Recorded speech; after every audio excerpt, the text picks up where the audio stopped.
Good morning, it's Ree from Lilly Pilly Patch here. It's a new weekend, we're in November now, spring is almost gone. We're almost heading into summer, so we've got our last few spring videos to put together. And I'd really like to start this spring video by giving you a quick tour of our garden and how everything is going. Let's take a look. Starting off with a quick look at our beans. Our bush beans and our climbing beans are going like crazy. So happy to see that they are taking off. And it's even cool to see at this young age, you can tell the difference between the varieties. These ones here have quite a dark stalk and darker leaves, while these ones over here are a much lighter, crisper green. We're keeping an eye out for tendrils on these ones in the bathtub so we can start to train them up the trellis at the back. Cucumbers are taking a little while. They're still quite small, but I can see the first few signs of true leaves just popping through. Looking at our corn bed, our pre-grown are going so strong, but I'm really pleased to see as well the ones that we've planted from seed are starting to take off too. More beans in the back. This weather of rain and then sun has just been amazing. Let's go to the tomatoes. Our large style tomatoes have almost reached the top of their stakes. That's incredible. The marionette lettuces that I put in are going strong. I'm even starting to see over here some of my seeded lettuces popping up. They're really tiny, but they're there. They won't take long at all. We're getting multiple stems of flowers, which means lots of fruit will be on the way. And we're trying to teach our daughter that we only pick them when they're red. Our fountain variety of tomatoes are bunching so beautifully.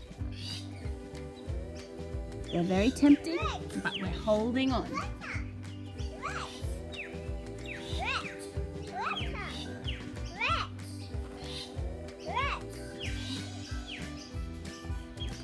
At our zucchini bed, we're getting proper flowers.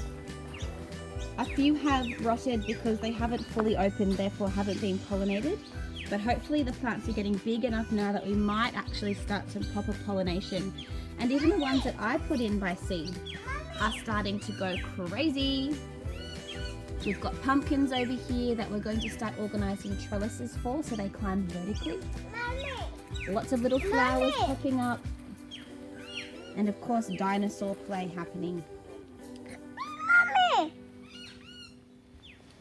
I'd like to show you what one of the main things I'm doing in the garden this weekend is, and that's getting potatoes in the ground. I put these months ago and kind of forgot about them, left them in the box, and I found them again, and look how well they're going. Normally I would chip my potatoes, I'd put them maybe in an egg carton so they were all standing up a little bit and wait for the eyes to form all of these bits of runners, but it's done the work for me, so I need to get these in the ground. It might be the wrong season, it might not be the ideal time to do it, but you know what, I'm going to give them a shot. I've bought varieties I've never used before. I've got some red Norland, it's an early season variety. I've got some Kennebec, and it's a mid-season variety. Ideally, I should have planted the early one first, waited a bit, planted the mid-season one, waited a bit, but I did do that last season and it worked really well. We had like successions of potatoes throughout harvest time, so we always had some.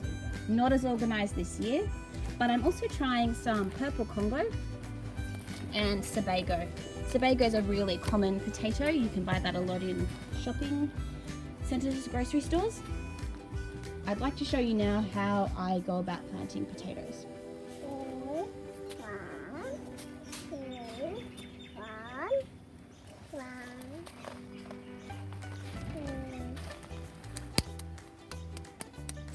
Great, counting. 1, 2. So here I have a Sebago potato that has started to sprout itself. After quite a few seasons of trying potatoes and a lot of trial and error and research, the main thing I've learned is that where you plant this potato, no new potatoes will grow below it. So if you were to plant this at the top of a pot with very little soil to go at the top, you will not get a large potato harvest. You need to plant your potato low down so there's lots of space for these sprouts to grow, and then grow potatoes. Thanks, Bubba. Thank you. So I've prepared pots. I like pots because I just know exactly where the potatoes are and I can keep them confined. I've put in some really good quality potting mix, cow manure and some compost, and I've only filled it up a small amount. And as the green shoots come up, I'm going to add more of that soil mixture and more to encourage the growth of more potatoes above this potato. That's why you'll probably see potatoes grown in trenches and then people backfill them as the season goes on. I'm trying it with this pot method.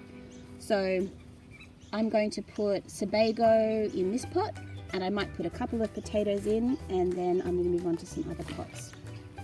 We're growing lots of potatoes in this. So I thought I'd just show you what I do. So I've dug a hole. I've placed the potato in with all of these shoots pointing up. And this one's a little bit interesting. It's actually started to get, yep, there it is, a leaf. I'll just tap the screen so it focuses.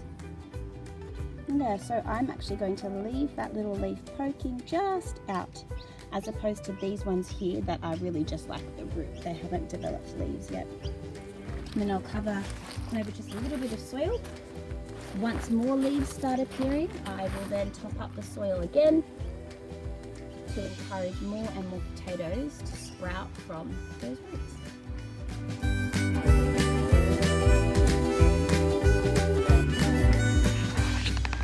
Well, I've put all my potatoes in the ground. I have a few extras left over that I'm going to take round to my dad because I really just don't have room to put them in my house, or my garden I should say. Just wanted to let you know also that I always buy certified seed potatoes. I use a company called Tasmanian Potatoes. Oh my gosh, a bird. Whoa. I use a company called Tasmanian Potatoes and they send them up here. I've always had really good success with them. Yeah, just try and buy seed potatoes. It just guarantees they're going to grow what you want. They haven't got pests or diseases. My husband Patrick made this gorgeous teepee for our daughter just out of branches from a weedy privet that we cut down. And he just used a drill and screws to make the rungs, and then I wrapped it in some twine, and we planted lots and lots of sweet peas during winter. But the position we've put this in during winter gets pretty much no sun. So whilst they germinated, they only travelled a couple of centimetres up. But since the season change and some sun, they have decided it's now time to go. And the smell and the variety of colours is just beautiful. I can't wait to see how far they go. And perhaps when they're done, I'll put some beans in and we can have a bean teepee. Here is quite interesting. I bought a ground cover of a chamomile plant and I divided it up and thought it might do well in like a wet spot that gets runoff from pots being watered, and this has just taken off. If you brush the foliage, it has a beautiful scent, and I can see we're getting our first ever flowers, which will be awesome. I'm gonna have to look up what I can do with this, whether or not it is usable for tea or if it's a different variety that's not used for that. But I'm excited, it's doing really well. During, I think, winter, I planted a lot of little blue cornflower seeds, and whilst the flowers are beautiful, man, they take a long time. And I've accidentally forgotten I've planted them and thought they were like a dandelion weed and have pulled them out. So I'm finally starting to see that we might get some flowers, which would be great. What a long time that's taken.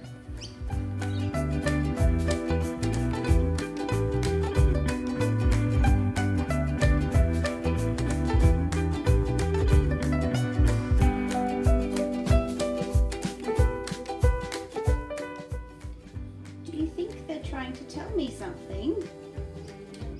Oh, these cheeky chickens. Look who's at the door. I think they bumped that bag themselves, you know.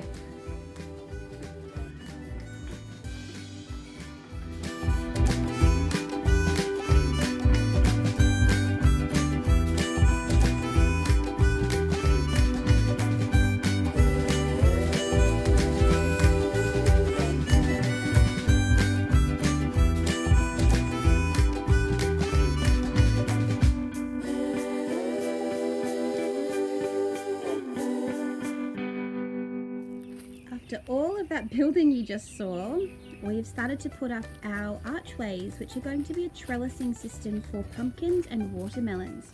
We just bought really cheap ones from Bunnings. We've wired them together and now we're running a mesh up along them just so we have a better trellising system. We've got pumpkins below here that we're going to train up, and then over on this side I have some watermelon seedlings over towards the brick, but I'll need to put in some watermelons because they didn't quite germinate how I wanted them to. We're going to put another one of these archway systems further over just so we can keep our pumpkins off the ground, because in previous years we've let them just run wild and they really do stop you accessing where you want to go. So we're giving this a shot. We hope it doesn't block out too much of the light that reaches the garden. We'll just have to see and we'll keep you updated. Hi. We'll say hello.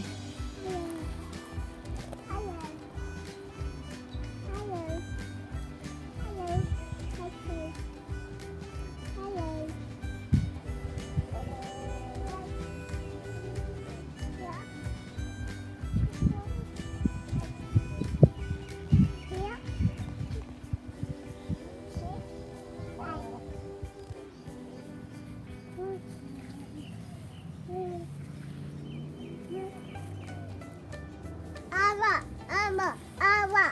Hello. This backyard is just the gift that keeps on giving in terms of wildlife. We've got the frogs happening, bees, we've got all of our own pets, and we might have a bit of a problem on our hands. We've had 2 ducks that like to have a little swim in our pond every now and then, and we've assumed that they leave and go somewhere else, but we think they've actually started a bit of a nest just in here, and Patrick was having a little look and got a bit close and some hissing started to happen. I don't know if you can tell, but there is a duck in here. You can just see the markings of its feathers. And the hissing is making us think there's something worth protecting. So we'll keep you posted on the duck situation. I'd like to give you a seed update. It's been about 5 days since I've planted these, and already I have different varieties germinating and then emerging. Some of my first have been my lettuce varieties and amaranth. If I keep moving over this way, my rainbow silver beet and my Chinese broccoli have already started to show on this level. And down on the lower level, again, I've got some more lettuce varieties. I have my cucumbers over in the back. And we're waiting on all the others.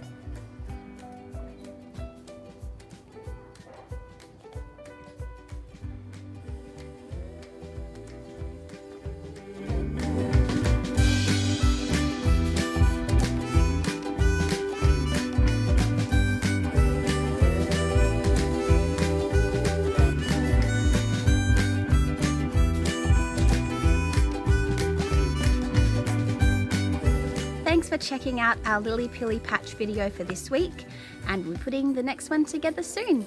Bye!